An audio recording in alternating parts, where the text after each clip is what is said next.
السلام علیکم۔ یہ بہت ہی مختصر اور جامع حدیث ہے۔ بہت ہی مختصر اور جامع سوال کیا ایک صحابی نے نبی صلی اللہ علیہ وآلہ وسلم سے، اور اس سے زیادہ مختصر اور جامع جواب دیا نبی صلی اللہ علیہ وآلہ وسلم نے۔ ساری مشکلات کا حل، سارے سوالات کا جواب، سارے علم کا نچوڑ ہے یہ حدیث۔ دیکھیے، اسی چیز کو اللہ تعالیٰ نے پورے قرآن میں گویا بکھیر دیا ہے کہ انسانوں، تمہیں اللہ تعالیٰ نے اپنی بندگی کے لیے پیدا کیا ہے، اس کی بندگی کے اوپر بس جم جاؤ اور ذرا برابر ادھر ادھر رخ نہ کرنا۔ اور بار بار جو قرآن کے اندر نصیحتیں آ رہی ہیں اور زور آ رہا ہے وہ اسی بات کے اوپر آ رہا ہے۔ کہیں مختصر طور پر بتایا جاتا ہے کامیابی کا راز سورۃ العصر کی شکل میں، اور کہیں ذرا تفصیلی بات جب کی جاتی ہے، چاہے سورہ بنی اسرائیل کے اندر ہو، سورہ الفرقان کے اندر ہو، اور مومنوں کی صفات جو بیان ہوئی ہیں، یا سورہ المومنون کی ابتدائی آیات ہوں، اور یا سورہ البقرہ کی ابتدائی آیات ہوں، ہر جگہ اسی انداز سے بات کی جاتی ہے کہ دیکھنا اللہ کے ساتھ کسی اور کو اپنا معبود نہ بنا لینا، ورنہ ساری آپ کی پھرتیاں، ساری آپ کی محنتیں، سارے آپ کے جتنے اعمال ہیں اس کے اوپر پانی پھیر دیا جائے گا۔ اگر اللہ کے معاملے میں ذرہ برابر بال برابر کسی اور کی طرف اگر تم نے رخ کیا، کسی اور کو داتا کہا، یہ معمولی جرم نہیں ہوگا، یہ بہت بڑا جرم ہے۔ جس طرح آج ہماری پوری قوم سرکاری طور پر، یعنی قومی لیول پر اس جرم کے اندر ملوث ہو گئے، انہوں نے اللہ کے علاوہ ایک قبر والے کو داتا کہا، قبر والے کو مشکل کشا کہا، قبر والے کو حاجت روا کہا، قبر والے کو غوث اور غوث العظم اور مختار کل کے القاب دیے، پھر قبر والے کے واسطے وسیلے دیے، اور قبر والے کو رکوع اور سجدے کیے، وہاں چڑھاوے چڑھائے اور وہاں سے مرادیں مانگی۔ یہ اتنا بڑا جرم ہے، اتنا بڑا جرم ہے کہ اگر اللہ تعالیٰ نے پہلے سے طے نہ کر دیا ہوتا تو اللہ کے غصے کی وجہ سے زمین اور آسمان پھٹ جاتے کہ ان انسانوں نے کتنا بڑا جرم کیا ہے۔ لہذا ضرورت اس بات کی ہے کہ اس بات کے اوپر غور کیا جائے، کیونکہ اللہ تعالیٰ نے جو خوشخبریاں سنائی ہیں جنت کی، یا وہ جنت جس کے تصور سے ہی دل خوش ہو جاتا ہے، تو وہ کن لوگوں کے لیے؟ فرمایا ان الذین قالوا ربنا اللہ ثم استقاموا تتنزل علیہم الملائکہ۔ وہ جو ملائکہ آتے ہیں، رحمت کے فرشتے آتے ہیں، اور جس نے جتنا دین کے لیے اپنے آپ کو وقف کیا ہوگا اور دین کے لیے قربانیاں دی ہوں گی، اسی طریقے سے، اسی مناسبت سے جلوس آئیں گے فرشتے اس کے استقبال کے لیے، جب اس دنیا سے وہ دوسری دنیا کے اندر جائے گا۔ پاس بیٹھے ہوئے لوگ وہ منظر نہ دیکھ سکیں گے، لیکن جانے والا دیکھ رہا ہوگا اور جان جائے گا کہ اب اس کی خوش قسمتی ہے، اور اب دنیا کی تمام پریشانیوں سے اس کی جان چھوٹ گئی ہمیشہ ہمیشہ کے لیے۔ اور فرشتے آ کے یہی کہیں گے کہ اس صبر کی وجہ سے، اس جم جانے کی وجہ سے اب چلو اس جنتوں کی طرف جن کا تم سے وعدہ کیا گیا تھا، جن کے اوپر یقین کر کے تم نے اپنی جوانی کی ساری تمناؤں کا گلا گھونٹ دیا تھا اللہ کی رضا کے لیے۔ اب چلو بس ختم، امتحان ختم، اب کسی قسم کی کوئی گمراہی کا چانس بھی نہیں، اب چلو ان جنتوں کی طرف۔ تو یہ تو قرآن کا بیان ہے۔ تو اس حدیث کے اندر نبی علیہ السلام سے یہ مختصر بات پوچھی گئی، اس صحابی نے کتنی علمی بات پوچھی، اللہ ان کے اوپر رحمتوں کی بارش کرے۔ ہمارے لیے ایک ایسا علمی چیز سامنے آئی ان کے سوال کی وجہ سے کہ نبی علیہ السلام سے جب سوال کیا گیا کہ اللہ کے رسول مجھے کوئی ایسی بات بتا دیں، ویسے تو بھلائی کے یعنی راستے بے شمار ہیں، لیکن کوئی ایک ایسی بات مجھے بتا دیں جس کے اوپر اگر میں جم جاؤں، میں اس کے اوپر عمل کروں تو میں جنت میں چلا جاؤں۔ تو نبی صلی اللہ علیہ وآلہ وسلم نے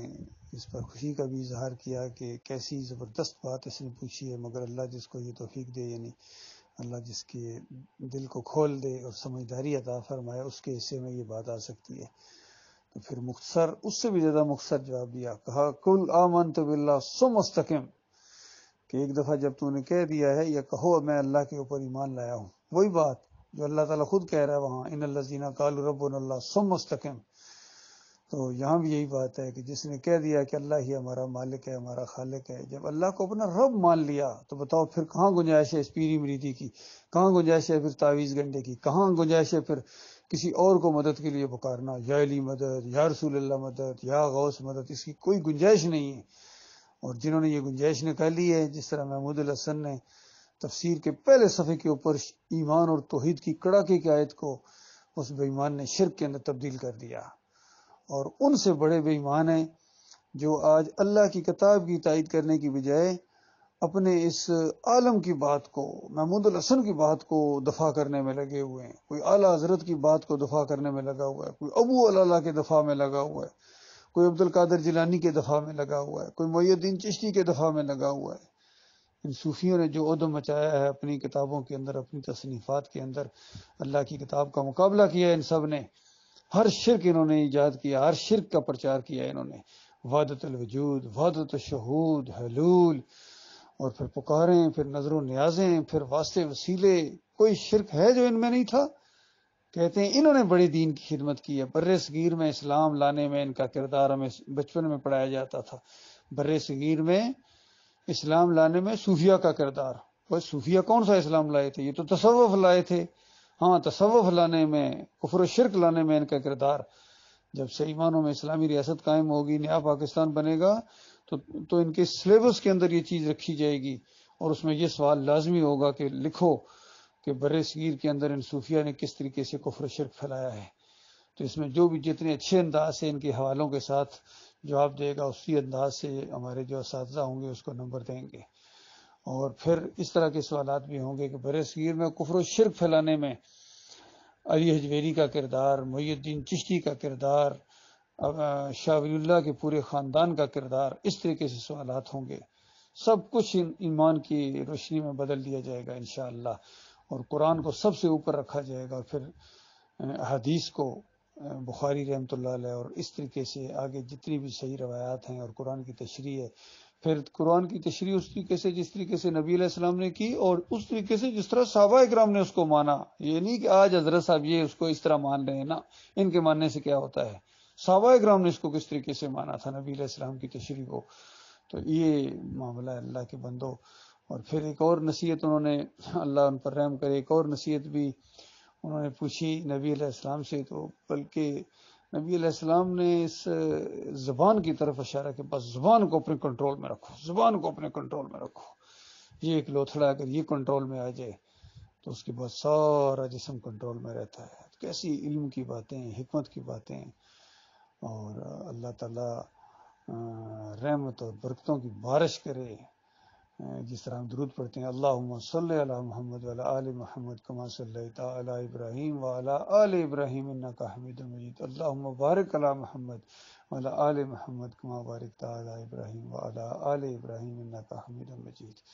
کہ اللہ کی رحمتیں اور برکتیں نازل ہوں آخری نبی محمد صلی اللہ علیہ وآلہ وسلم کے اوپر، کس طرح سچائی کے ساتھ انہوں نے دین کو پیش کیا اور اس کے اوپر قائم رہے، اور ذرا برابر نہیں جو کہ ہیں کفر و شرک کی طرف، ان کے ہم سنتے امتی ہیں، گویا سنت چھوڑ گئے اپنے بات کے۔ دیکھو اس طرح دین کی دعوت دی جاتی ہے، آنکھوں میں آنکھیں ڈال کے چڑھ کے توحید کی دعوت دی جاتی ہے، بال برابر کسی کا لحاظ نہیں کیا جاتا۔ یہی اللہ تعالیٰ نے طریقہ بتایا تھا، اور اعلان کرتے تھے جہاں بھی گلیوں میں، ہر جگہ، انکم وما تعبدون من دون اللہ حسب جہنم انتم لہا واردون۔ سنو اللہ کے بندو، اللہ کے علاوہ جن جن کو پوجتے ہو، پکارتے ہو، جو کچھ کرتے ہو، جو اللہ کے علاوہ جو کچھ تمہیں سکھایا گیا ہے، ان سب کے سمیت تمہیں ہمیشہ کی آگ میں رہنا پڑے گا، اپنے مزاروں اور بتوں سمیت، اپنے فلسفوں سمیت، اپنے اس جمہوریت کے نظام کے سمیت تم ہمیشہ کی آگ میں رہو گے قوم کے لوگوں، اگر تم نے اللہ کے دین کو نہ مانا، اللہ کے دین کو خالص نہ کیا۔ اور ان پیروں سمیت، ان مزاروں سمیت، عرس و میلوں سمیت تمہیں ہمیشہ کی آگ میں رہنا پڑے گا، وہاں لعنتیں بھیجو گے ایک دوسرے کے اوپر، لیکن واپسی نہیں ہے۔ آج موقع ہے ایمان خالص کر دو، اور پھر اس کے اوپر جم جاؤ، جنت پکی ہے، اللہ اور اللہ کے رسول کی بات کبھی غلط نہیں ہو سکتی ہے۔ تو جم جانے والوں کے لیے خوشخبریاں، جو ایمان خالص کے اوپر جم گئے، جب ایمان خالص کے اوپر جم گئے، پھر اس کے بعد سارے انہوں نے کفر و شرک کو چھوڑ دیا، ہر مسلک کو چھوڑا ہے، ہر بت کو توڑا ہے، بریلویت کے دشمن بنے، دیوبندیت، اہل حدیث سے سب ختم، صرف مسلمان ہیں بس، کوئی فرقہ واریت نہیں ہے اسلام کے اندر، کوئی فرقہ واریت نہیں ہے. جہاں فرقہ واریت ہے وہاں اسلام نہیں ہے، اور جہاں اسلام ہے وہاں فرقہ واریت نہیں ہے. اس انداز سے جب سامنے بات آئے گی اور کھول کے پھر پوری دنیا کے سامنے اسی کو انشاءاللہ پیش کیا جائے گا. پوری دنیا کو پاکستان بنایا جائے گا، یعنی پاک سر زمین، ساری دنیا کو جب شرک سے پاک کیا جائے گا پوری دنیا انشاءاللہ پاکستان بن جائے گی. اللہ تعالیٰ ہماری خواہشوں کو قبول کرے مالک، ہماری نیتوں کے مطابق اجر دے گا مالک. ہم کر پائیں نہ کر پائیں، ہمارے ارادے یہی ہیں انشاءاللہ. ہمارا مشن یہی ہے، ہمارا مقصد یہی ہے، ہمارا منشور یہی ہے.